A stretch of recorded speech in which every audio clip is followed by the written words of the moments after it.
This just in from our worldwide news reporters. Fibre is now available in your area.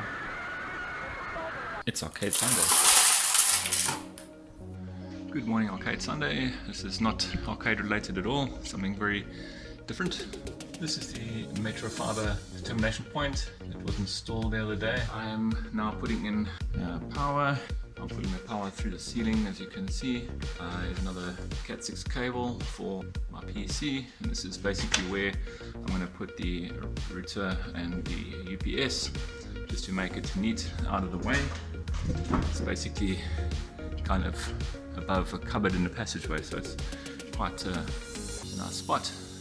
This is the other room where the wires terminate, so I'm coming in via there. I'll bring those cables down. I'm going to put it into a piece of trunking along the floor, and then to match up with this trunking, you close it up, make it neat. Some tools of the trade, good old Ryobi drill with a 5mm bit installed in order to install the plugs, to install the carrier for the electrical. Already punched out a hole for the incoming cable, ready to go. Just marking off the drill spots with my son's filter pen, or as you call it here, Koki. Okay, perfect. So the carrier is installed quite nice and tightly into the corner here. I won't move anywhere. Just below that, perfect place. And now it's time to wire in the actual electrical outlet.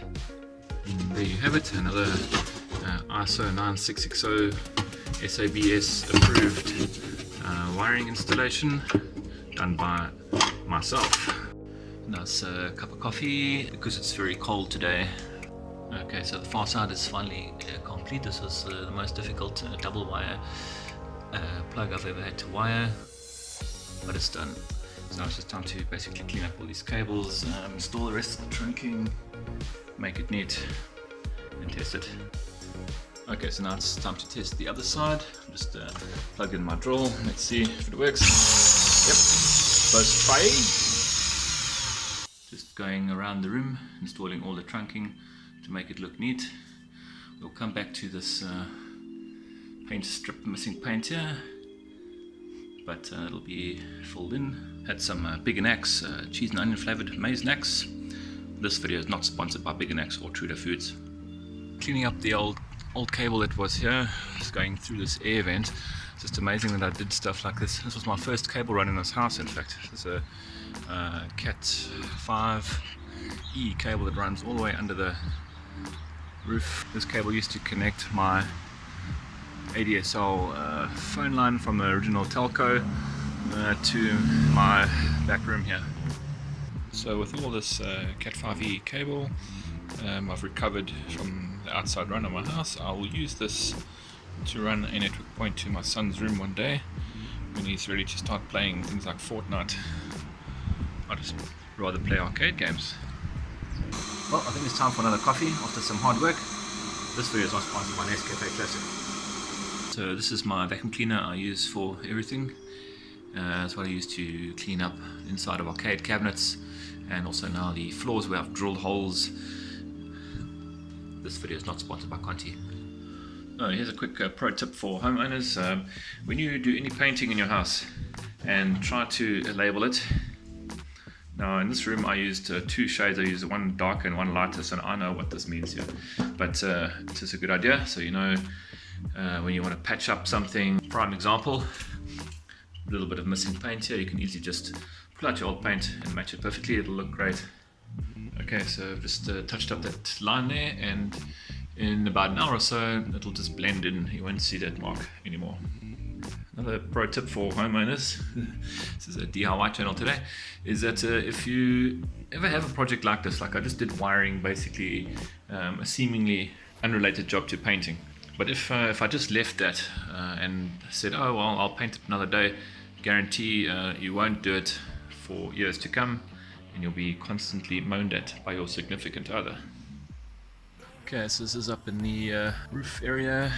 It's my 100-year-old geyser. It's still very good, works well. So here are the cables and the Ethernet cables that are basically going down through the roof into the little cutaway above the passage where the Metro Fibre actually terminates. So I'm just going to pull this cable through and cut off the slack. Oh, the things you do for your children. I've just pulled this network cable, I had some extra cable in the roof, pulled this into his room so I can basically create a point there later on for one day when he needs to be online. When I'm up here and I'm still feeling fit, I might as well do it now. Alright, so here we go for homeowners pro tip number 4, or is it number 5? When running Ethernet cable in your home, always mark both sides so you know where they're going. You don't have to guess later. Okay, so here's my fiber termination box with wires neatly run through the ceiling. I've just held it in place with a cable clip, 2 Ethernet cables. I'll just end those later, and this is all ready to go. So now we're fiber ready. Okay, so here's my brand new inbox Vodacom broadband router. It's just I think 4 Ethernet ports and a WAN port as usual. Pretty straightforward, very nondescript box. This is actually made by Huawei. Hey, here we are in Times Square, ready to introduce the people of New York to Huawei. Now let's see if they'll be able to pronounce it. Okay, this unit will find itself up in this little cutaway here, probably there somewhere. I was actually considering mounting this on the wall possibly, because it's also a Wi-Fi access point, so I can use that, although I do have a high-powered access point already in the ceiling, so I don't really need to use this for Wi-Fi, but I may consider it. Okay, so all I need now is Vodacom to hurry up and light up my fiber, and we're good to go. Hope you enjoyed that. Cheers for now. Video not sponsored by Vodacom.